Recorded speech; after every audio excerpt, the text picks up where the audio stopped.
The celebration aboard the Red Viper would have made any sensible space raider cringe. Captain Rizak, infamous marauder of the Helian Rim, stood at the center of the command deck. His scale-like crimson skin gleamed under the harsh lights as he raised a glass of volatile plasma. Around him, a ragtag crew of outcasts and criminals cheered as though they were a herd of drunken asteroid beasts. A toast Captain Rizak proclaimed, voice echoing across the deck, to the greatest heist in the history of this sector. 57 human children snatched right under their clueless guardians' noses.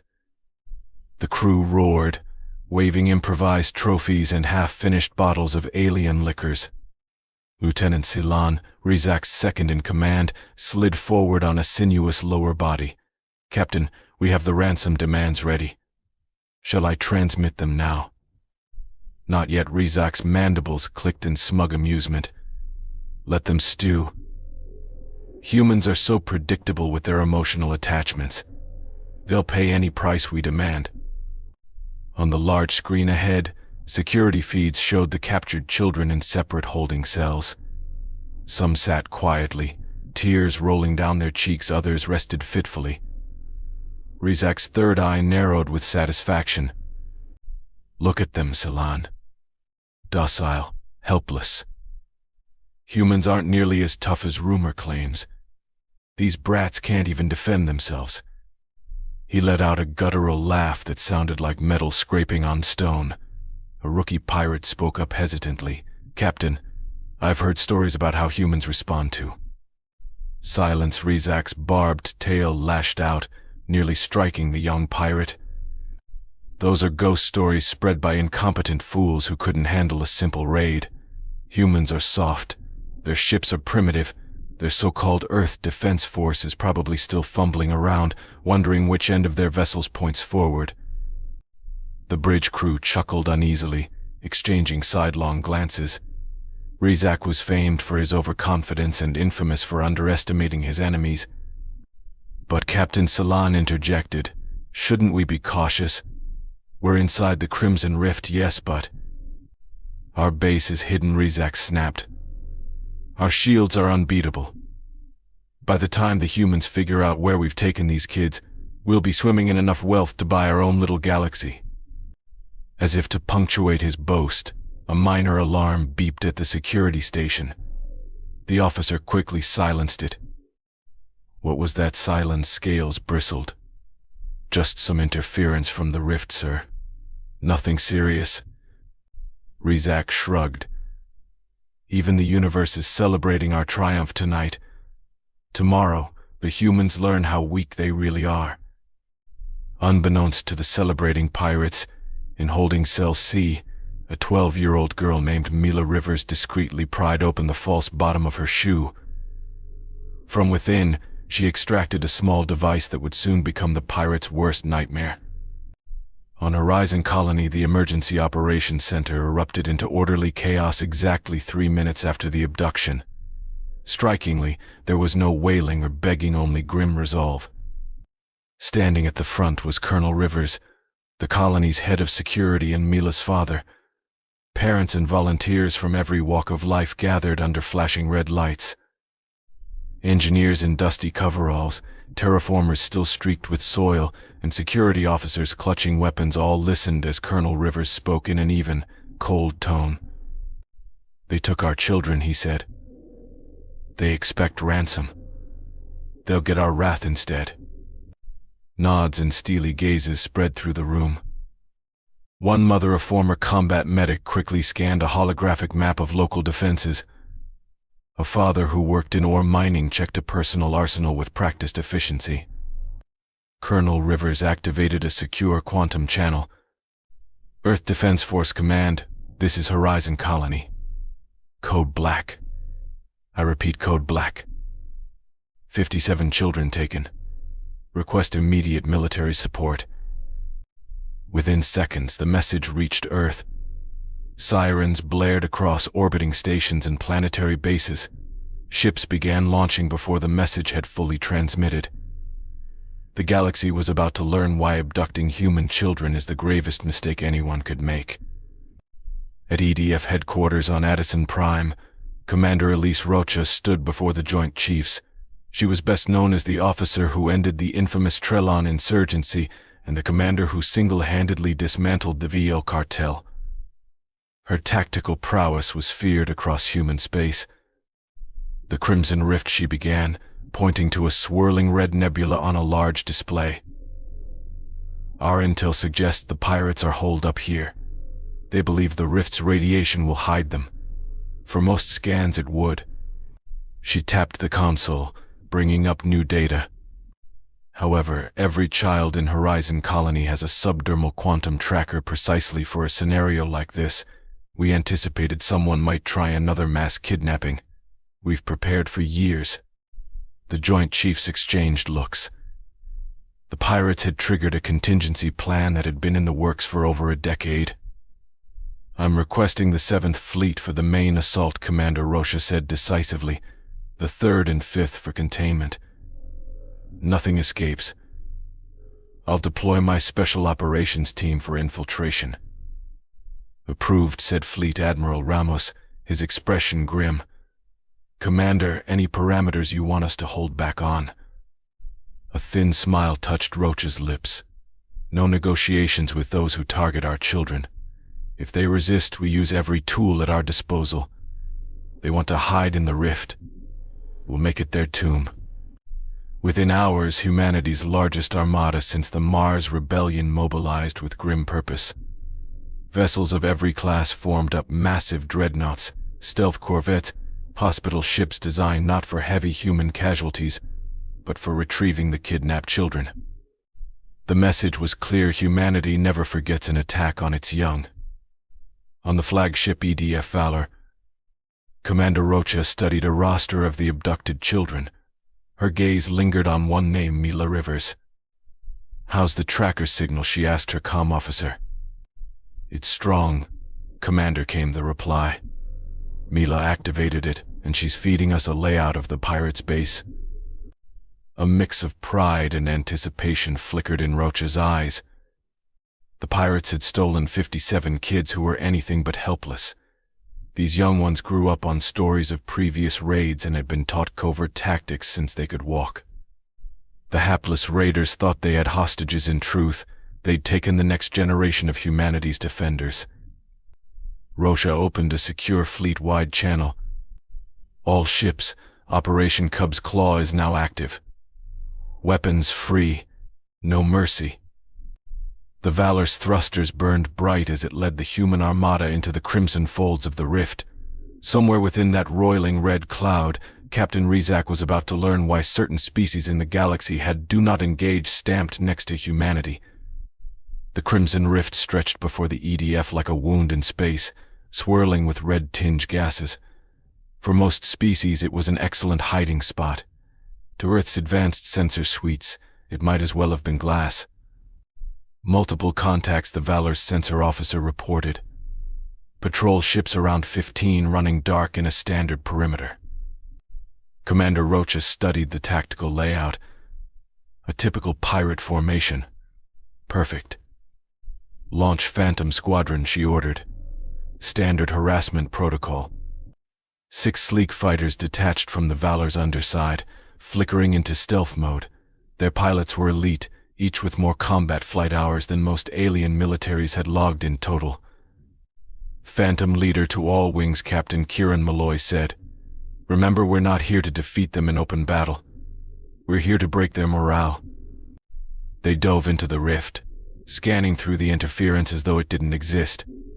Within minutes, they found a Corvette-class patrol ship. It never saw them coming. 2 pinpoint strikes took out its engines and communications in seconds, and Phantom Squadron vanished back into the swirling red mist. "Target neutralized," Malloy reported. Moving to the next mark. Over the next hour, the pirates' perimeter crumbled. One by one, patrol vessels went silent, left dead in space or disabled, their crews in a panic. On the Valor's bridge, Commander Rocha watched with calculated satisfaction as the remaining patrol ships clumped together, frightened animals seeking safety in a pack. "Proceed with Phase 2, Rocha commanded. "Let's show them what real terror looks like." The Valor's main cannon surged with brilliant plasma. The beams streaked through the rift, superheating pockets of gas into fiery bursts far too close to the pirates for comfort. While most shots intentionally missed, they demonstrated Earth's pinpoint precision. Nowhere to hide. Incoming transmission, the comms officer announced. From the pirate flagship. Put it through, Rocha said coolly. Captain Rizak's face filled the screen. His once glowing scales now looked dull, his third eye twitching with anxiety. You're violating our territory. We can negotiate. A single plasma beam sliced through one of Rizak's few remaining escort ships, turning it into a blossoming explosion. You've made a critical error, Commander, Rocha said evenly. You took human children. That's disproportionate, Rizak spluttered. She leaned closer to the view screen, her voice level and lethal. No, this is restrained. If we were being disproportionate, the entire rift would already be a supernova. Surrender. You have 1 hour to return the children and yield your base. Refuse and see why humans are the only species in this galaxy that still builds warships designed for total warfare. Rizak hesitated, his mandibles clacking. Instead of a direct response, the pirate base flung out random plasma volleys, none coming close to hitting the human fleet. A desperate, defiant gesture. Commander Rocha cut the channel. Phantom Squadron, keep them busy. All ships, lock targeting solutions. Stand by for Phase 3. Meanwhile, inside the pirate base, the prisoners were already hard at work. In holding Cell C, Mila Rivers shared a covert comm channel with the other children. They'd spent hours faking illnesses, claiming repeated bathroom breaks, and pickpocketing unsuspecting guards to gather supplies. Status check, Mila murmured into a tiny microphone stitched into her collar. Group A, we've cracked their door codes. Ready when you are. Group B snagged some power cells. Another 5 minutes to bypass the security grid. Group C armory is scouted. They have no idea half their blasters are rigged to short circuit. At that moment, Lieutenant Ceylon came slithering down the corridor, fury etched into every muscle. The humans are here. They've destroyed half our patrol ships, increased the guards. Captain Rizak wants every cell searched. Mila's heart thumped faster. They had to move now before the pirates found their hidden devices. A younger boy, Ethan, cleverly feigned panic, distracting the guard with a rapid-fire barrage of nonsense slang in the human's native language. The translator sputtered, giving the kids enough time to slip a final stolen comm key to Mila. An alarm klaxon wailed throughout the base. The lights flickered to emergency red. This was it. Mila felt a faint pulse at her ankle, a silent signal from her subdermal tracker. It meant her father's forces were inbound. Time for Phase 2, she whispered into the comm. 56 excited grins flashed in the dim corridor. They had trained their whole lives for this very moment. The Valor and its accompanying armada broke through the densest cloud layers of the Crimson Rift, emerging like ancient leviathans from a bloody sea. Battleships, cruisers, and corvettes fanned out, each primed for war. All ships, battle stations, Commander Rocha's voice rang over the EDF channels. Initiate Operation Cub's Claw. Dozens of missiles rocketed away from the human ships. They weren't aimed directly at the pirate stronghold, but rather detonated in a precise pattern around it, igniting pockets of rift gas that flared into a ring of fire. Inside the base, Rizak's monitors went haywire. Raise shields. Launch everything we have, Rizak barked. A swarm of pirate fighters scrambled from hidden hangars, only to meet Phantom Squadron waiting like wolves. The resulting dogfights weren't battles, they were efficient takedowns, systematically wiping out the pirates' last illusions of control. Ground teams, your window is open, Rocha ordered. 3 stealth dropships detached from the Valor. Their matte black hulls absorbed sensor signals as they latched onto the outer hull of the pirate station with magnetic clamps.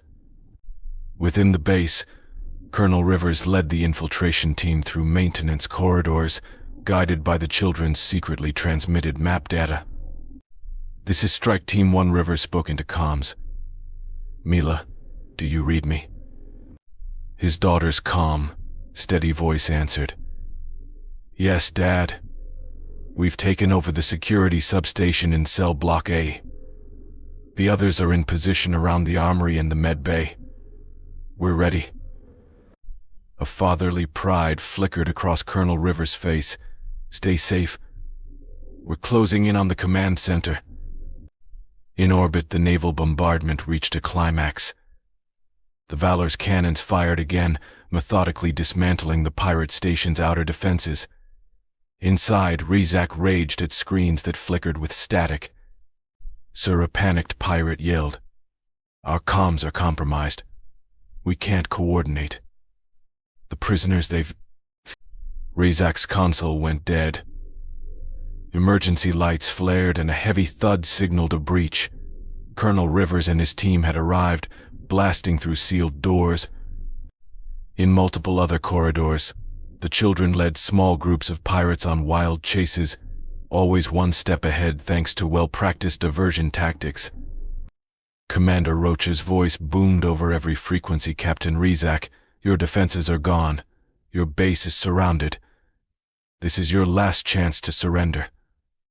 Her only reply was more erratic gunfire, most shots missing by a wide margin. "Very well," she said curtly. "Strike teams, execute final breach." Within the pirate command center, Rizak and his remaining loyalists tried to mount a last stand. The blast doors buckled under cutting torches. An explosion tore the hinges free, revealing Colonel Rivers, flanked by heavily armed special forces, and right behind them, Mila and several older kids who had been too resourceful to remain behind. Rizak hissed in fury. How did you find us so quickly?" Mila stepped forward, ignoring the pirate's furious glare. "Because we're not ordinary children. You walked into our trap." Colonel Rivers leveled his rifle at Rizak. "You took the one thing we protect above all else." Rizak sneered, his mandibles clattering.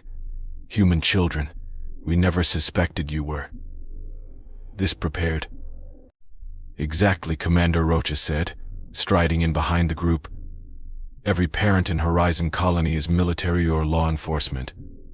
Every child is trained for exactly this scenario. Your kidnapping attempt was our invitation to strike." A final surge of desperate strength compelled Rizak to lunge. A hidden blade flicked from his tail. He never got the chance to swing. Mila dropped to a knee, sweeping his legs in a single graceful move while another child jammed a stun rod against Rizak's ribs. The mighty pirate captain collapsed. "That was embarrassing," Mila muttered as Rizak sprawled on the floor, unconscious. In the aftermath, EDF teams fanned out to rescue the remaining children and secure captured pirates. Parents and their kids reunited with relieved smiles and fierce hugs. Colonel Rivers and Commander Rocha stood over the base's long-range comm console, now commandeered. "This message is for every pirate, slaver, or would-be abductor in the galaxy," Commander Rocha spoke, her voice echoing into the quantum network. "You've just witnessed the annihilation of what was once called the biggest pirate threat in the Helian Rim. Their mistake. They believed human children were easy targets." Behind her, the rescued kids, still armed with confiscated pirate gear, stood tall. Some were even helping disarm booby traps around the base or patch up wounded civilians. Rocha's tone hardened. "Hear this: every human colony is a trap. Every human child is trained to fight back. If you dare to harm our young, this is the fate that awaits you. Consider yourselves warned." With the broadcast complete, Colonel Rivers turned to Mila, who was fiddling with a pirate data terminal. The father allowed himself a rare smile. "Well done. Proud of you." Mila grinned. "We all passed the final test, Dad. Maybe next time they'll think twice before messing with human kids." In that moment, Captain Rizak, bound in shackles, regained consciousness. He looked around, saw his entire operation in ruins, and realized too late the truth: messing with humanity's children was not just a bad idea, it was a death sentence.